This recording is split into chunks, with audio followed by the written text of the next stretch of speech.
الله من الشيطان الرجيم بسم الله الرحمن الرحيم فلما نسوا ما ذكروا به فتحنا عليهم أبواب كل شيء حتى إذا فرحوا بما أوتوا أخذناهم بغتة فإذا هم مبلسون.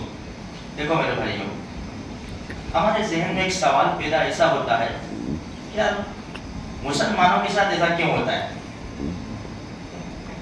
عام طور پر ہم اپنے شہر میں بھی اپنے ملک میں بھی جہاں نظر ڈالتے ہیں اللہ کو نہیں مانتا، اللہ کے رسول کو نہیں مانتا، کتنا ان کے پاس ہے یار. ایک سے ایک سوال ذہن میں آتا ہے. تو دیکھو سب سے پہلے قرآن کی آیت، اللہ کا نظام بڑا عجیب ہے. وہ ہم قرآن و حدیث میں نگاہ ڈالیں گے لیکن ہم کو سمجھ میں آئے گا کہ اللہ کا نظام بڑا عجیب ہے. فلما نسوا ما ذکروا بہ، جو نصیحت ان کو کی گئی تھی وہ بھول گئے. سمجھایا تھا ایمان اسلام سب سمجھایا تھا، اللہ نبی بھول گئے، انکار کر بیٹھے.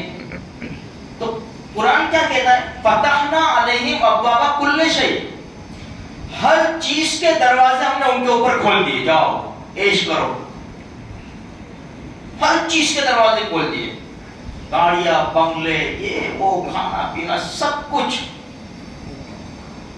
حتی اذا فرحوا بما اوتوا، برابر خوش ہو گئے، وہ مستی پہ چڑھے. اخذناہم بغتہ، پھر اچانک ہماری پکڑ آئی. قرآن میں واقعات دیکھو ایسے ہی ہے، ایسے ہی ہے. اسی لیے نبی کریم صلی اللہ علیہ وسلم کا پاک ارشاد ہے کہ جب تم کسی کو دیکھو کہ اس کی نافرمانی کے باوجود اس کو دیا جا رہا ہے تو سمجھ جاؤ یہ اللہ کی طرف سے استدراج ہے، اس کو ڈھیل ہے، ڈھیل. ہاں. اور تیسری بات یہ ہے کہ اللہ کے رسول صلی اللہ علیہ وسلم نے فرمایا الدنیا سجن المؤمن وجنت للکافر. دنیا مومن کے لیے قید خانہ ہے، جیل ہے، اور کافر کے لیے جنت ہے. مسئلہ تو ہمارا ہی ہے نا بھائی. جو انکار کر بیٹھے، جو ایمان نہیں لائے، وہ کا سیدھا راستہ ہے. احشروا الذین ظلموا ازواجهم وما كانوا يعبدون من دون اللہ. جمع کرو سب کو. عورتیں بھی بولتی ہے، مرد بھی بولتے، سب آتے ہیں اسلام کے خلاف آستین میں چڑھا کے. جمع کرو احشروا الذین ظلموا ازواجهم، ظالموں کو بھی ان کی بیویوں کو بھی جمع کرو جو اللہ کے علاوہ عبادت کرتے تھے من دون اللہ. سب کو جمع کیا جائے گا. پھر قرآن کیا کہتا ہے؟ سورہ صافات دوسرا رکوع، فہدوہم الی صراط الجحیم، جاؤ ان کو جہنم کا راستہ بتاؤ، جاؤ جہنم کا راستہ. وقفوہم، ٹھہراؤ ٹھہراؤ ان کو، ٹھہراؤ. کچھ پوچھ لیتے، ٹھہراؤ ان کو. وقفوہم انکم مسئولون، پوچھو تو صحیح، پوچھو تو صحیح. ما لکم لا تناصرون، بہت جمع کر لیا دنیا میں، سب کو بلا لیا، اکٹھا کر لیا. ہے کوئی بلاؤ، کوئی مددگار ہے؟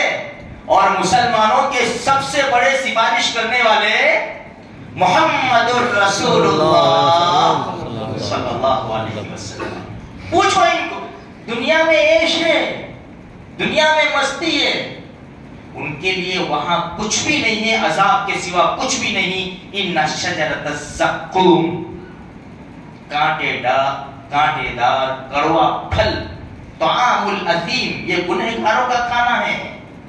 کالمہل یغلی فی البطون کغلی الحمیم خذوہ فاعتلوہ الی سواء الجحیم. یہ جہنم، پکڑو ان کو، ڈالو جہنم میں ڈالو.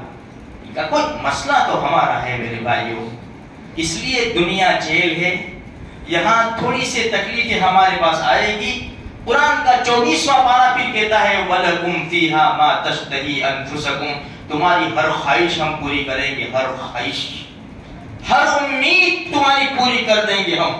تم یہاں تھوڑا سا قربانی دے دو، اللہ کے حکم پر آ جاؤ، پیارے نبی کے طریقے پر زندگی گزار لو. جو بھی کڑوی کسوی سننی پڑے سن لو، حالات آوے تھم جاؤ، ہمت مت ہارو، اللہ کی مدد کے ذریعے اس کا مقابلہ کرو. اللہ کا ذکر کرو، اللہ بذکر اللہ تطمئن القلوب، ایران توران کی باتیں کرتے اس سے بہتر ہے کہ اللہ کو یاد کرو، پیارے نبی کے اوپر درود شریف پڑھو، دلوں کا اطمینان اسی میں ہے میرے بھائیوں۔ تو خیر کہنے کا مقصد یہ ہے کہ یہ جو سوال آتے ہیں ہمارے ذہن میں، ان کو بہت دیا، ان کو بہت دیا، ارے قرآن تو کہتا ہے اگر یہ خوف نہ ہوتا نا ایمان والوں کا، وَلَوْلَا أَن يَكُونَ النَّاسُ أُمَّةً وَاحِدَةً، آگے ہے لِبُيُوتِهِمُ السُّقُوفَ مِنْ فِضَّةٍ وَمَعَارِجَ عَلَيْهَا يَظْهَرُونَ، اتنا دیتے کہ ان کی چھتیں چاندی کی ہوتی، ان کی سیڑھیاں چڑھنے کی، لیکن پھر بھی ان کو اتنا نہیں دیا جتنا جنت میں ہم کو ملے گا، اور ہم کو ایسا بھی نہیں رکھا جیسے انسان جیل میں رہتا ہے۔ الحمدللہ ثم الحمدللہ، اللہ کی بے شمار نعمتیں ہمارے اوپر برستی ہے، اسی لیے تو قرآن نے ایک ساتھ میں 31 مرتبہ ایک کی صورت میں فَبِأَيِّ آلَاءِ رَبِّكُمَا تُكَذِّبَانِ، تم اپنے پروردگار کی کون کون سی نعمتوں کو جھٹلاؤ گے۔ تو خیر میرے بھائیوں، ہم لگے رہے بس اللہ کے احکام پر، پیارے نبی کے طریقے پر لگے رہے، اپنے آپ کو گناہوں سے بھرپور بچانے کی کوشش کرے، صدقہ خیرات کرے، اللہ سے دعائیں کرے، اور خصوصاً ترکی والے اور سیریا والوں کے لیے بھی خوب اللہ سے دعا کرے۔